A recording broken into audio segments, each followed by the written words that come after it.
back to the Rodrick Show. Now I have with us the well-known producer Arthur Gordon, who's here tonight to talk to us about his new documentary, Lonley Iceburg. Good evening, Arthur. Oh yes, good evening, Roger. Cheers. Cheers, what a delicious blend you endorse here. Only the best. I will not endorse anything less.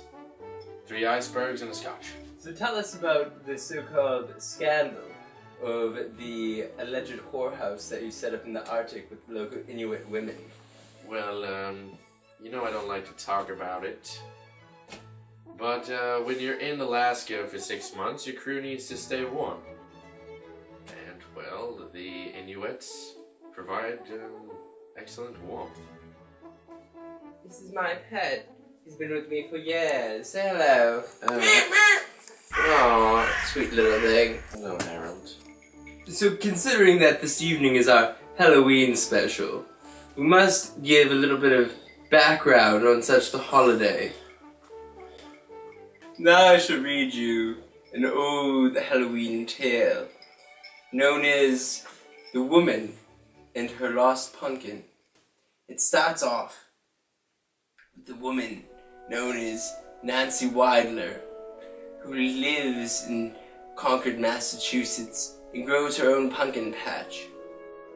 One of her pumpkins that she had been watching the whole autumn season grow and expand, she had named Tidlet, after a childhood friend that was imaginary. Nancy then gets the pumpkin and hollows it out and prepares it for Halloween, baking pies and such from its innards and keeping it for show. However, one morning when Nancy awakes, the pumpkin is filled with a new batter. Nancy thinks it's more pumpkin and bakes more pies, and does so in the continuing weeks. But as she goes to find out, it's not pumpkin inside the pumpkin, but livers and flesh from townspeople who are disloyal. No one knows who their murderer might be.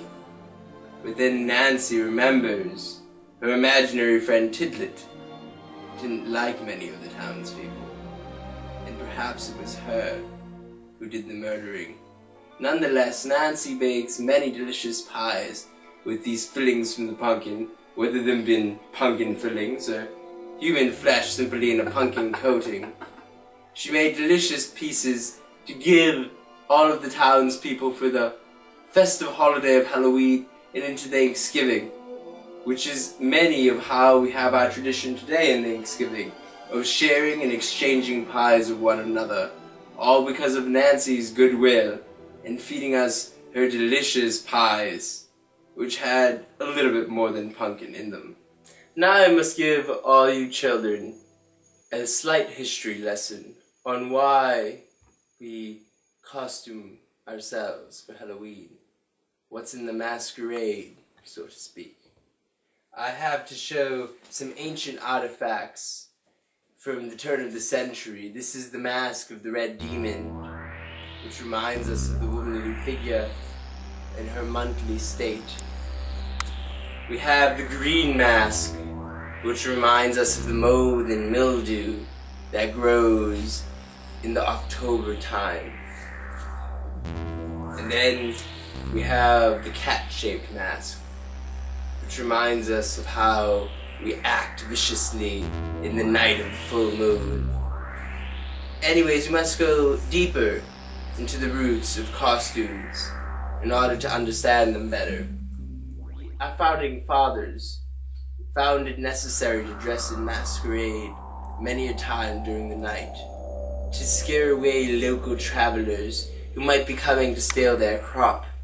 They would do so by dressing in dried corn husks and whatnot, but many a times these rituals would turn into more of an orgy, so to speak, where they would dance around the corn stalks and give thanks to the good crop of the season through giving sexual pleasures to one another in the local town area, while wearing different masks made out of fruits and vegetables that were local in the region. And many times the future vegetables might even be placed in and out of orifices and whatnot, and then sometimes cooked later and served as a midnight snack. But that's just the beginning. Then people would start in wearing other items, such as animal pelts and perhaps corpses of dead neighbors that they would find in the street, which is, I know, very popular in the 1780s, to wear a dead corpse that you might find on your neighbor's porch. But the most important thing about Halloween is not to dress how you are, but to dress how you are not. Because you do not want the evil spirits in the night to come after you. You have to disguise yourself into a creature that they would not assume.